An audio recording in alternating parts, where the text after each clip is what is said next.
Hello my dear guys, ഇന്ന് ഞാൻ നിങ്ങൾക്ക് പരിചയപ്പെടുത്തി തരാൻ പോകുന്നത് എൻ്റെ അപ്പയും അമ്മൂമ്മയാണ് കേട്ടോ.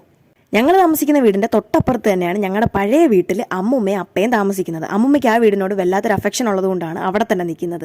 അപ്പോൾ ഇന്ന് ഞാൻ എൻ്റെ മുഖത്ത് എന്താ വാരത്ത് തേച്ചേക്കുന്നത് അമ്മൂമ്മ ചോദിച്ചപ്പോൾ ഞാൻ പറഞ്ഞു വേറൊന്നുമല്ല അമ്മൂമ്മ, ലാക്ടോക്കലാമീന മുഖത്ത് മൊത്തം കുരു വന്ന് അത് കാരണം തേച്ചേക്കുവന്ന്.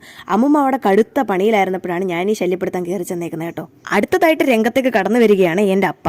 അമ്മൂമ്മ അവിടെ കഥ അടച്ചിട്ടേക്കുക. കാരണം വേറൊന്നുമല്ല, അകത്തോട്ട് പുകയൊന്നും അടിച്ച് കയറരുത്, അപ്പയ്ക്ക് ചെറിയ ശ്വാസമുട്ടലിൻ്റെ പ്രശ്നമുണ്ട്.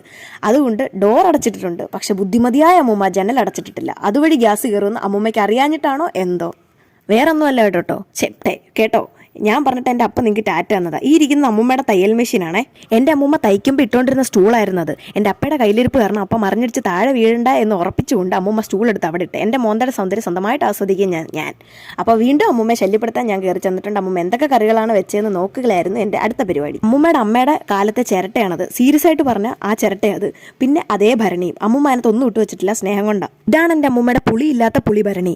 ഇതാണ് അമ്മൂമ്മയുടെ മീനില്ലാത്ത മീൻചട്ടി. ഇതെല്ലാം അമ്മൂമ്മയുടെ തവികളാണ്. ഈ തവികളിൽ നിന്നോ സ്പൂണുകളിൽ നിന്നോ ഒരെണ്ണം ഞാൻ എടുത്തുകൊണ്ട് പോയാൽ അപ്പം അമ്മൂമ്മ ചീത്തവിളി തുടങ്ങും. ആണ്ട് അമ്മൂമ്മ വൈകിട്ടത്തേക്ക് മാഗി നൂഡിൽസൊക്കെ സെറ്റാക്കി വെച്ചിട്ടുണ്ട്. ഇതെൻ്റെ അപ്പ പണ്ട് കടന്നുകൊണ്ടിരുന്ന മുറിയാണ്. ഇതിപ്പോൾ ഇവിടുത്തെ ജെട്ടി മുറി. സോറി, സാധനങ്ങളും എല്ലാം സൂക്ഷിച്ച് വെക്കുന്ന മുറി.